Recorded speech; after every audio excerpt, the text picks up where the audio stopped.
I'm having a great talk with Jim Gailloreto in Chicago. Oh, I got it right this time. Yes. Whenever I see double L's, I live in Santa Barbara. I always pronounce things in the Spanish way. We're going to talk here about his CD. Unbelievable! It really took me by surprise. Just an incredible CD that everybody really is going to want. We're going to send people to buy this CD. You know why? Because it is so incredibly entertaining. No kidding, no kidding, Jim. It's called The Pythiad, and just to help everybody get through all the Grecian angst, the Pythia was also known as the Oracle. Have I got that right? In other words, the Oracle at Delphi was also referred to Yeah. as the Pythia. So this is the Yes. Pythiad, and it's a suite, 9 songs. The texts are written by your incredible son Coleman, and what we're talking about is a modernization of texts and ideas around. If I've got the story right, you jump in if I've got it wrong. But Pythia, the Well, oracle. it Go yeah, ahead. it's a Why don't you tell it? Because it's a fascinating story. Just the story that gets this whole thing started. well, I won't get into all the different movements and the No, no, yeah, characters, but but it's a modern telling of some lesser known Greek characters, and the way it worked out. My son, who's the lyricist for the Pythiad, he and I, when we wrote this, he would come up with some research about characters, and they you would think that Greek mythology is a little uh, maybe a little overdone sometimes, but the way he did it, the way he did the that's research right. and organized the lyrics, he came up with a very modern way of looking at these particular characters, and so it's really interesting. It's very pertinent to today. There's a lot of subject material in there that Many issues. Yeah. that is interesting. But I love the From idea of the oracle inviting these lesser gods in for a little shrink session. That's kind right, of as right. I think that is hilarious. So you get the drift. It's this CD is more than the intimidating look of it. It's very entertaining, very And clever, very pithy. Yeah. it's pretty soulful and it's a lot of fun too, just to listen to. So And yeah. by the way, the playing, of course, without doubt, some of the best musicians in the country, if not at least Greater Chicago. We're Well, talking. Go. yeah, I've been really lucky. Uh, When I started my group in '97, Chicago has been a beautiful place to live for, to be a professional musician. And I had access to some of the best string players in the world. My wife is the cellist in the group, yep. Jill Kading, and she knows everybody in the city. And, we were just, when we were working on the Pythiad, we were just lucky to have some amazing string players that weren't afraid of different styles of music. Not everybody's comfortable with negotiating something other than classical music. Sometimes it's difficult, but we got some people who just got it all. They totally were able to grasp some of the jazz elements, some of the classical elements, and Yeah. sort of and all the in between too. And they're very studied musicians. Well, this kind of jumps me a little ahead of where I was beginning to come from, but it jumps me right into this whole idea of third stream, Gunther Schuller's Mm. idea, and actually very prescient knowledge that sooner or later jazz and classical music we're going to morph in some significant manner. And really what it really is for classical musicians. By the way, I've reviewed now 4 or 5 CDs, as I mentioned to you off Hmm. camera, and the absolutely brilliant musicians all over the world, and they are following this idea where they are, for example, classical musicians who can now freely improvise Well, and Turtle Island String Quartet is a perfect example. yeah, Matter of exactly. fact, they're one of my inspirations too. David Balakrishnan, the guy who wrote most of the arrangements for Turtle Island, I actually got to meet him, and I think I even sent him some of my scores, and I've studied some of his music. Yeah, that's they're uncanny. I mean, when you think about a string player that improvises, it's it's happening more and more. You get a Yep. lot of people who really know classical music who want to try to improvise. The other way around is also true, where you'll get a jazz musician like myself who knows about classical music, who studied Stravinsky, studied uh, you know Messiaen, studied Beethoven, Chopin. I mean, there's so much in classical music that you can merge and relate to in terms. If you're a jazz musician, it's amazing stuff. You can definitely dig into classical music and hear uh, deeply into it and find chords that some people Mm. think are only in jazz, but it's Mm. everywhere. You Yeah, have exactly. complexity like that everywhere. Yeah. Yeah. By the way, Jim, I want everybody to know is an incredible saxophonist. Soprano sax is the instrument chosen for this CD. Is that your real? Is that it, the instrument, or do you kind of cover the range of saxophones, just in general? Well, I mean, I play all the saxophones Yeah. for sure, and I also in the other professional work I do besides writing and playing jazz, I do a lot of music that requires me to play flute and clarinet. So Mm. I definitely have my fingers in all the woodwinds. Yeah. But saxophone is my first love, and as an improviser, it's the instrument I Mm. gravitate towards. Yeah. And by the way, the use of soprano saxophone as a choice, I couldn't help myself because also of your compositional skills. This is gorgeous writing for string quintet. It's just beautiful writing, very intelligent, very serious. I mean, all of that training that we've discussed in classical writing, you have it. The writing is brilliant.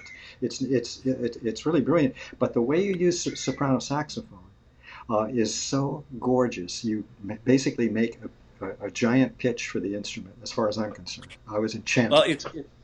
it's kind of like it was an as a musician when you practice you evolve over time. And when I started to explore the string quartet with saxophone, my playing changed. It Mm. definitely changed because I wanted to find the sound of the soprano saxophone that would blend with the Mm. strings, that would sort of like be enveloped by the strings. It wasn't, I think what I would do to make that happen is choose what type of tone I was going to use, and also choose different types of ways of playing. How much vibrato, um, how much of inflections would I use or would I not use to blend with the strings.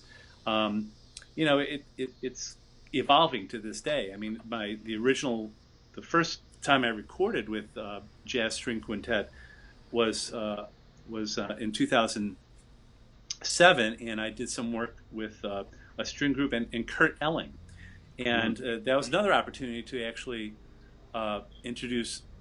The first time I actually worked with voice was with Kurt, and it was challenging to try to figure out how to write so that it features the voice, his voice, and where to put the saxophone in it. And so each time I do an album or performance, I'm considering the players, the instrumentation, and what the music's trying to say. Yeah. And by the way, I think correct me if I have already mentioned this, but Cheryl Wilson, your vocalist, Ah, unbelievable. I could yeah. not believe what I was hearing. The most gorgeously perfect voice, superb diction, expressivity. I mean, all this wonderful stuff. Not that everybody else doesn't There's have that in this profession, but just a uniquely satisfying voice to hear. And Yeah, she, there's nobody like Cheryl. I can't imagine anybody else singing the Pythiad like she does, mm, for certain. And it was written for her. Matter of fact, during the writing process, we collaborated often just to sort of mm, figure out the tonality of her voice, the keys that she that really brought out colors. Cheryl can sing anything. She has an incredible range. Um, she has her ear, her diction, her pitch. everything. It's remarkable. It's like she's another instrument inside the string section too. She has this uncanny ability for blending, and yeah, it's a beautiful thing that I was able to write for her. Yeah. So I hope everybody is understanding that this CD is unique and is very, very high end in terms of quality. Just an amazing CD. And whatever it is, it's jazzish, it's classical, it's satisfying modern texts by your son that Hmm. also describe so interestingly and with such coy, lovely humor these lesser gods. I guess what I want to talk about next is about this inspiration. what started? I mean, I know about the Getty Museum. Tell us all about the Getty Museum, where you suddenly found yourselves amongst all these Greek uh, Yeah. Well, goodies. it's funny. Throughout my career as a writer, I've always sought out opportunities to write. And when I'm writing, sometimes I'll write music without a performance in mind.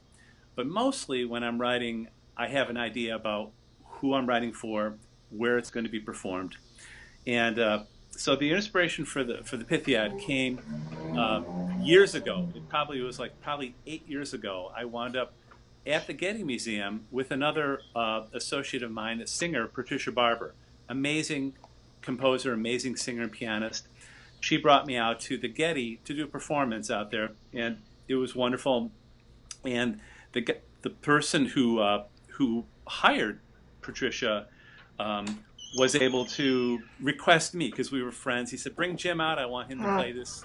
And so I there went you out go. there. We played the performance, and after we were finished, my friend Ralph said, "Hey, if you ever write something with Greek mythology as your theme, I'll bring you out here and we can do a performance." So anyway, I filed that in my mind, forgot about it. Flash forward 8 years to writing the Pythiad, writing music for Cheryl. Cheryl and I are on faculty at Roosevelt University, and we were doing a faculty concert, and we hit it off. And I thought, I got to write more for this lady. It's amazing. And I just went home. I thought, well, let me think about this. And all of a sudden, the light bulb went off. I said, why not Greek mythology? Maybe I could do this at the Getty. I didn't know if that was ever going to happen. So I started writing music and called my son downstairs. I said, "Listen, I'm writing this stuff. Would you ever want to be my lyricist? Because I'm not that person. I do notes. I do arranging. I'm great with melodies and chords and rhythms, but lyrics, it's not my thing." And he agreed to work with me, and we it took us about 6 months to write uh, what is probably like 50 or 60 minutes worth of music. And we took our time. We were in no hurry. I didn't have any performance or any deadlines in the calendar. But as it got to be, as the piece started to take shape, I got pretty serious about getting back to Los Angeles. I I wound up sending my friend Ralph Flores a CD. I said, "Listen, we did this. Here it is. I don't know if you remember saying that to me, but that's why I wrote this." Where's And my we air actually ticket? wound up going and performing at the Getty Villa in 2016, and it was an amazing, amazing experience. It And was this fantastic. the CD came out in 2017, so everything was Right. falling We had beautifully we in had a place. we had a test pressing going that he was able to listen to, and then we wound up mixing and producing the actual CD on a fantastic label. I should mention Origin Classical. If when you talk about jazz and classical music, that label does both. They have classical music division of the label called Origin Classical, and then the Origin label, which is a jazz label. I actually have, I think, two CDs on there. One is both of them are with the Jazz String Quintet, and yeah, I would definitely encourage your listeners to check out Origin. I think they're West Coast and they're amazing. They're And I'm definitely also worth just checking looking out. at the packaging. Of course, you had choices of packaging, but this is beautiful. I'm just looking at it right now. Beautiful packaging. The They first do a class, great first job. class, They first do a class. great Yeah. job. And I'm Yeah. glad you mentioned the Getty Villa Museum, because that's the one in Malibu, the great Getty, I guess, villa that they lived in or something. Anyway, and Yeah. it's just nothing. It's the whole Greek, Greco-Roman collection, as I recall. Right. Yeah. Yeah. Yeah. So you are surrounded by statues and figureheads and history from 3,000 years ago and all that stuff. It's pretty So stunning being there. Yeah. yeah. Let's see. What else do I want to? What have I forgotten to ask you before I figure out what else I want to ask you? By the way, your mentor, your composition mentor, Cliff Colnut, is represented. Pythiad is a suite, 9 movement suite, but Right. you've allowed 3 tracks for 3 of his arrangements, as I understand it, that Right. Yeah. helped him to some Cliff, regard. when I first started writing for string quartet, it's funny how these things happen. I'll make this story short. Uh, I wrote my first piece of music in 1997, And it was Wow. because a friend of mine, a composer, Peter Saltzman, he was doing a concert in Chicago, and he didn't have enough music. So he called me up. He said, "Hey Jim, I'm doing a string quartet concert." He was going to use my wife's string quartet. He goes, "But I don't have enough music. Do you have anything written for string quartet and saxophone?" And of course I lied, and I said, "Yeah, I have something." And he goes, "Well, great. The concert's in 3 months." And I put the date in my calendar, and I immediately went downstairs, and I wrote my first arrangement called Justina with Strings. And I was new at this. I mean, I was a composition major. Uh, I got my undergrad from DePaul and my master's from Northwestern, both in composition. But I had never really written extensively for strings, except for a couple recital pieces from my wife. So I called up Cliff Colnett, who I know from doing jingles. He's an amazing Ah, arranger, and during the time when jingles were pretty prominent in Chicago, I had worked with him extensively. And I said, "Listen, Cliff, I wrote something for strings. Would you mind looking at it?" And I met with him. He spent 3 hours with me working on explaining all the possibilities hmm, that are available for strings. And hmm. that's how I learned, by studying with Cliff Colnett and him showing me the ropes, and how to notate things correctly, how to get how to get the most out of four string players. I mean, there's literally a world of sounds you can get from a string quartet. Um, Cliff got me into looking at Debussy and Ravel, and by the way, my wife is walking through the door. She's Congratulations. she's returning from a trip. So anyway, Ah, oh, that's how I nice. got into the whole thing with strings, and really solidified getting my writing skills together through Cliff. And yeah, I couldn't have done it without him. It was Ah. it's so And there's nothing better about gaining expertise in a hurry than lying, and then running to somebody and saying help. yeah. You know? Well, the flash forward to the Oh, CD. yeah. When I was working on the CD on the Pythiad, the Pythiad I think is like maybe 15 minutes long, and there's plenty of room on the CD. And and I mentioned to Cliff that I was writing for music for Cheryl and the string quartet, and without even me asking him, he said, "Oh, I've got some music I wrote for you for the group." I go, Huh? "Oh, What? okay, please send it to me." So he sent it, and I don't remember which one he sent first, but I said, well, I asked him to do two more, and he did it. He just included there's a Joni Mitchell song called "The Oh, yeah. River," Yep. a standard called "The Peacock," and then a Jaco Pastorius piece called "Three Views of a Secret," a beautiful Yeah. waltz. And Cliff's writing is amazing, and it really complemented uh, you know the Pythiad, and it was a nice companion. So I was really happy to have his music on the CD Yeah, as well. absolutely. Yeah, And also, it makes a very good a nice comparison. You can see the links between yeah, student and mentor, which I think is great. And by the way, I want to add that we have Christian Dillingham on double bass on this yeah, yeah. CD, You're right. and Cheryl Wilson on vocals. Let's give everybody a little line. Carmen Kossinger is violinist. Yep, Lisa Faco, I hope, or Faco, Lisa Fago. violin. Yeah, yeah. This is her. This is your wife's quartet, by the way. Right. This is the jazz And, string and quintet, then Jill on cello, of course. and then Loretta Gillespie on viola. Oh, thank you. I forgot Loretta. Ah, viola. We always forget viola. So sorry, Loretta. I was just kidding. It was me, not viola. I love the instrument. Okay, well, I think we've just about covered everything. Again, anything you want to say? This is Pythiad. My review will go up in a couple days. I promise. I promise. At